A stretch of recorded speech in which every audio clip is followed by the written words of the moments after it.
Wind Gap, what's it like? Small. Population's held at 2,000 for years. Only real industry is hog butchering, so you got your old money and your trash. Mm-hmm. Which one are you? Trash. From old money. The story takes place in the fictional town of Wind Gap, Missouri, which I say in the book is in the boot heel of Missouri. But I like the idea of creating this kind of fictional little small town that was, surrounded by deep, dark woods and that feels a little bit removed. I wanted to be able to play with this town and not be beholden to any particular rules. If it makes you feel better, I'm from here, just up off Bluebird Circle. What's your name? Camille Preaker. My mom is Adora Krellin. It's Southern and Midwestern all at once. It's an old-fashioned Americana town. When you're here, everything you do comes back on me. Understand? Honestly, no. Because that might have been true when I was a kid, but I'm an adult now. Not in Wind Gap. When you're here, you're my daughter. The house, we found it in Northern California. The interior of that house is a creation of John Pano, who came up with different examples of real Victorian houses, and we blended 2 or 3 of them to create the interior. You know I can't have that kind of talk around here. I just want you to understand that I didn't come back to cause any problems. That wasn't my intention. This town is sort of stuck inside a system that no longer works for it, so it can't grow.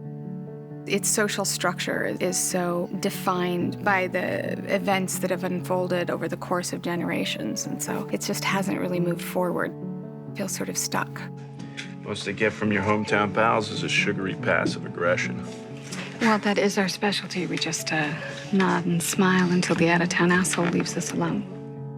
Wind Gap is very much a place that actually feels even more recognizable now than it did when I wrote the book, which is very rich or very poor. There's not much of a middle class there. They're either the people who own or the people who work for the people who own.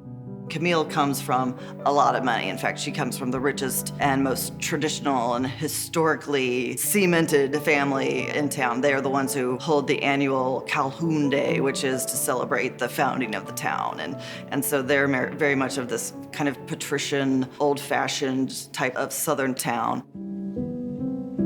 We found our Wind Gap in Georgia. A small town called Barnesville became a Wind Gap for the visual, it's picturesque visual, aspect, and it's such a southern small town, and there's a feel to it. It's like it didn't change, through the years, and we created some murals where they haven't, changed them, and they're painted. If you think this place has some small-town charm... Well, give me local bleak, then, kiddo. Paint a goddamn picture. Wind Gap stands in for sort of all those towns that have been a little bit left behind. There's also, people who've been there for their entire lives and generations of families and all that implies, like all the good and bad that implies. There's a lot of secrets, and it feels like there's kind of a Greek chorus of women in the town who are, we'd say now, like toxic. But they really kind of eat their own. They both love and destroy each other because they don't have that much else to do. I don't mean to be mean. Sure you do. But it's a bit much. It's like a little boy, a lot of tears. I liked that the industry of the town was hog butchering and rendering, and what that does to people day after day to be, their entire job is just killing living things, and other people eating the things that have been killed in this kind of cycle of violence on this strange, smaller level. Wind Gap is a very peculiar town. It may seem pristine on the outside, but it holds a lot of secrets within it.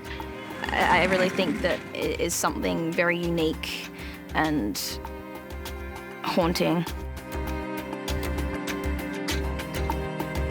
It was really fun driving into town and seeing the Welcome to Wind Gap sign, and it's a really good match for exactly what I was picturing.